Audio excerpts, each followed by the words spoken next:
Now, emotional eating is a bitch. And I'm not going to sit here and claim that I'm an absolute expert and master in the subject of emotional eating, nor have I been studying it for decades upon decades upon decades. But what I do have is a bunch of anecdotal experience.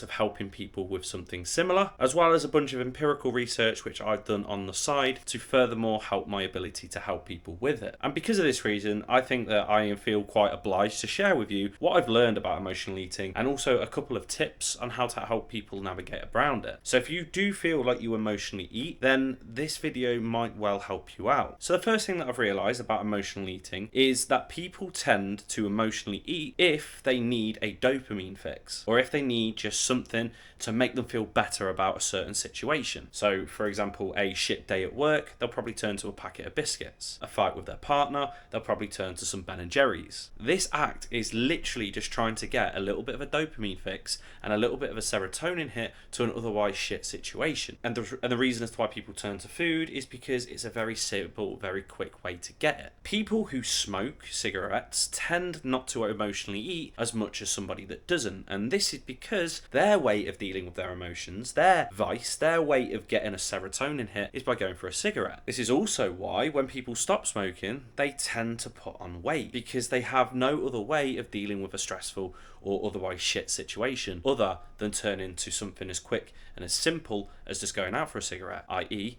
food. So if you find yourself emotionally eating, then potentially look to try and find a different way of getting that dopamine and serotonin hit. Have a self-care day, for example. It doesn't have to be something extravagant. All it has to involve is simply sitting on the sofa, cozying up with your partner with a glass of wine and watching a film, reading a book, having a wank. You get the idea. Just something that helps give you that dopamine fix which you're looking for. Secondly, a lot of the time when people emotionally eat, they do it so fast that they don't actually think about why they're doing it. So, they have one biscuit and then without even thinking about it, they have another and then another and then another and then another. And it's only until they get to the end of the packet that they realise what they've done and feel almost really, really, really shit about it. So take your time to think about why exactly you're doing this, and also take your time to think about each individual piece of food. So what I mean by that is, after the first biscuit, stop and think to yourself, what will the second biscuit give me which the first one didn't? Is it going to make you feel happier? Is it going to feel less stressed? Is it going to fill you up more? Chances are no. The reason as to why people tend to overeat when they emotionally eat, just because they just do it without thinking. It's kind of like instinct. They just smash it off. So take your time to think about why you're doing it. Take your time to think about what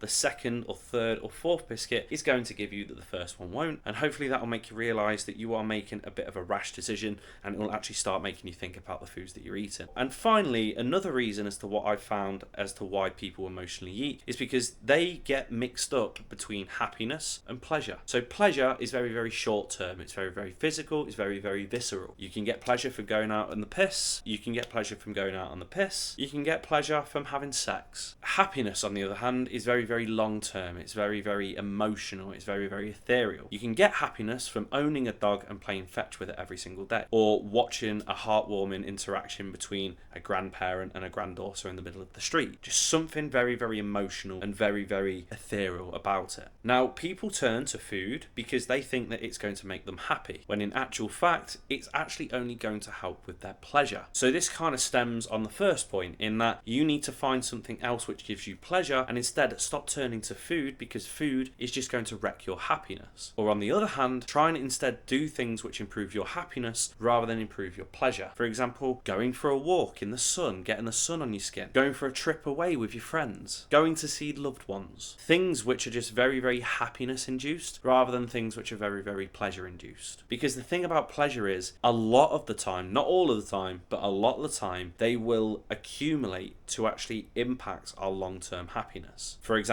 a few glasses of wine, absolutely fine. Drinking a few glasses of wine and getting pissed up every single day of your life, not fine. Having sex is fine. Having sex with lots of different escorts every single hour of every single day for the rest of your life, that's a little bit unhealthy, innit? So you know what I mean? Like, the accumulation of pleasure-inducing things can result in a dip in long-term happiness. So you need to instead start thinking about your long-term happiness rather than too much about your short-term pleasure. As I said, I'm not an expert with emotional eating. I haven't got a PhD in emotional eating, but But what I am saying is that I've helped people in the past with it. I've done my research, and hopefully these tips are going to help you if you are somebody that does struggle with emotionally eating. And if you like this video, give it a like. If you've got any questions for me, comment below, because I'd be more than happy to answer them for you. And if you want to catch any more free fitness or fat loss based tips without any of the bullshit, as always, make sure that you're either subscribed to this channel or follow my Instagram at k.p_health. Peace.